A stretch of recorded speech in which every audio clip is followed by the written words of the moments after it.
everybody. I'm Pastor Deb. It's my husband, Pastor Stephen, and we're going to talk about the 10 rules for fair fighting.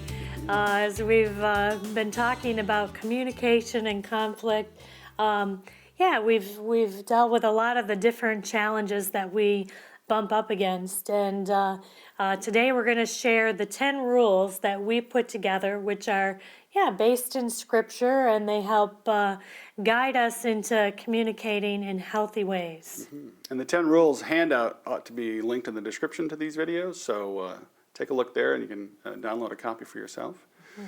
But these are, I can't quite call them the 10 commandments, we just call them the 10 rules for fair fighting. Because everybody fights, every marriage is going to have conflict, every relationship is going to have broken people in it that rub each other the wrong way. So we need to learn how to fight well because we're going to fight at some point. Well, our first rule, no winning. No winning. Which sounds so contradictory to how you look at conflict, because there's always a winner and a loser, right? You know, when you're having a argument, when you're debating. But in marriage, your spouse is your partner, and your goal is not to win a victory over your spouse. Your goal should always be that your conflict builds your relationship and guides you to a place of healing. So you want to avoid doing the right fighting where you are, defending your case and placing blame, and instead seek to love your spouse in the way that you're handling conflict. You want to use Proverbs 17 says that you use your words with restraint and you're even-tempered. Like, that's the way that we should be thinking about approaching conflict, is with a tongue that's restrained, and that we're keeping our temper in check. Number 2 is no running. You can't really retreat from conflict for long in a marriage because you need to be married. And you don't want to run away from it. You may need to postpone it. You may need to find a private time to have a good conversation. But the conflict is a healthy aspect to all marriages, so you don't want to run away from it forever or stonewall it. You also don't want to wallow in anger and just hold a grudge. Give your partner the silent treatment. None of those things are really healthy either. It's better to resolve your conflict as soon as you reasonably can. Resolve it now, or set a time in the immediate future to resolve it well. Reschedule it. Yeah, and to reschedule conflict, I would say you want to be able to say, this matters to me, and I want to address this deeper, further, and let's plan that we're going to talk about this tomorrow when the kids aren't around. Or and when you're using that sentence, don't use the word but. Because when you say, this matters, but, you're actually saying nothing before that actually mattered. So be able to say, this matters to me, and it matters enough that I'm going to set aside time especially to be able to deal with this and address it in a loving and thoughtful way. Rule number 3 is shut up and listen. We talked about listening earlier. We really want to listen to each other's pain and struggle without a lot of interruption, without a lot of judgment, even without all the questions and interrogation we talked about. When you're having a conflict, you want to try to listen to your spouse's heart well, so that you can understand what's going on, where they're coming from, and what's going on in your relationship. Yeah, so this is not telling your spouse to shut up. This is telling your own self, pay attention, tune in, hear the heart of your spouse, so that you can really respond in loving and thoughtful ways. James 1 says, everyone should be quick to listen, slow to speak, and slow to become angry. So shut up and listen is a good way to say that. And the next rule is to check our weapons. As the person who knows our spouse best, we know their vulnerabilities. And it's just important that we're considerate of each other, and we're not attacking each other and using words that carry just deadly emotional force.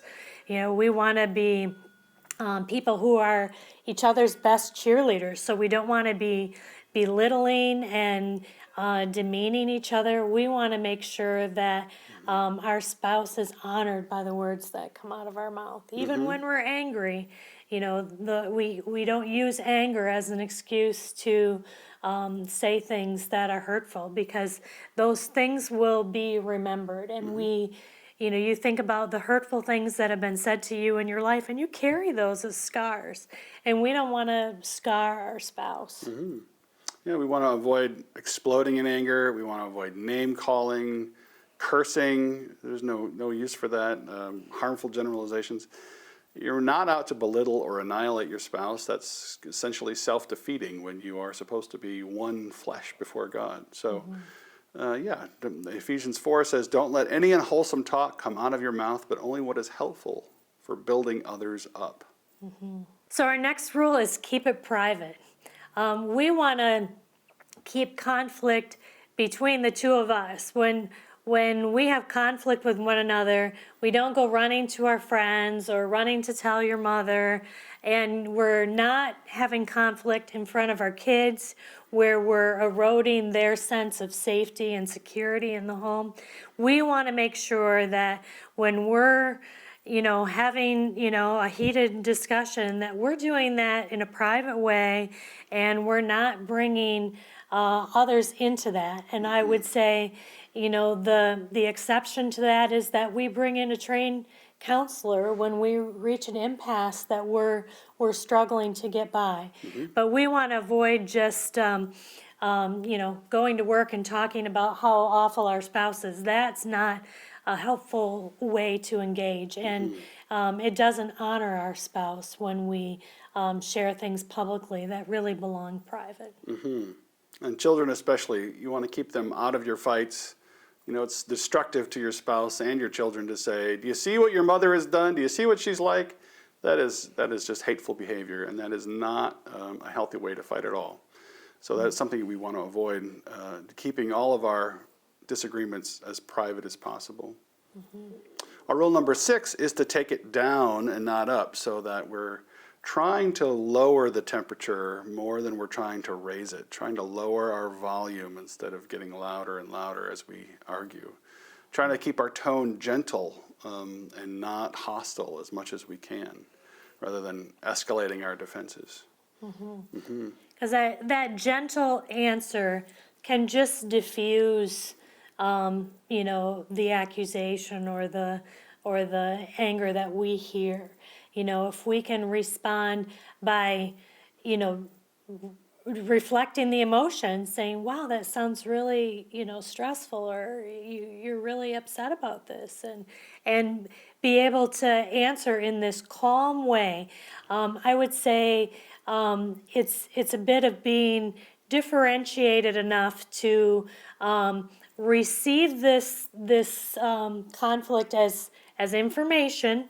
This is information that's being shared, and we get to decide how we're going to deal with that, and we're going to pause and be thoughtful about how we respond, rather than taking this reactive approach. So we're just striving to slow down, to slow the pace, so that we're not being reactive.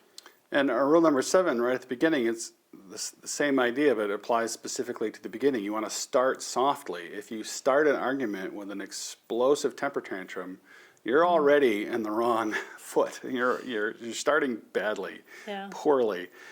So you want to calmly give and receive criticism. You want to start calmly and talk about behaviors and not character in order to build each other up.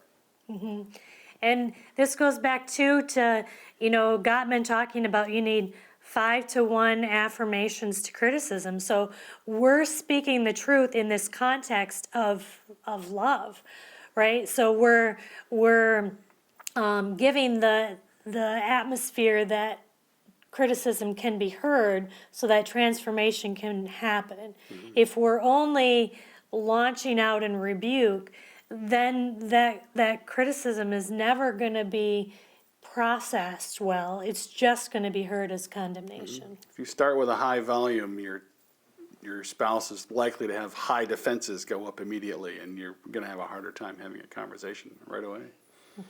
Rule number 8 is say I'm sorry. Apologize freely. I kind of had to learn this one because I felt like if I didn't do anything wrong, I have nothing to be sorry about.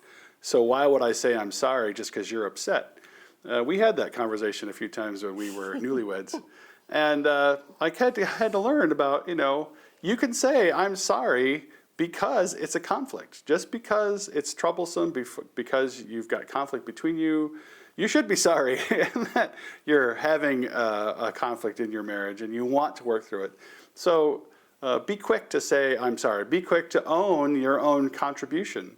Part of any conflict is about wondering, how have I contributed to this? I mean, wondering how much of these criticisms of me are true, and how much do I need to take ownership for? How much of my own stuff have I brought in to fuel this fire?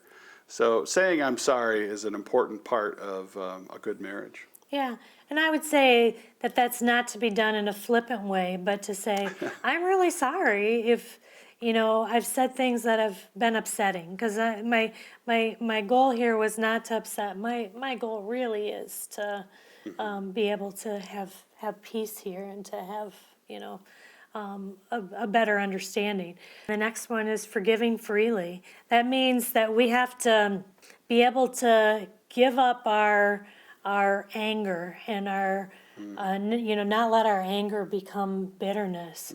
That we stop trying to gain satisfaction in this and trust that, God's going to enact his justice, and it's not healthy to let anger and bitterness rot in us. We have Jesus' example of forgiveness and his sacrificial love, and if we're emulating him, then we're going to live in ways that we're really letting forgiveness flow freely through us.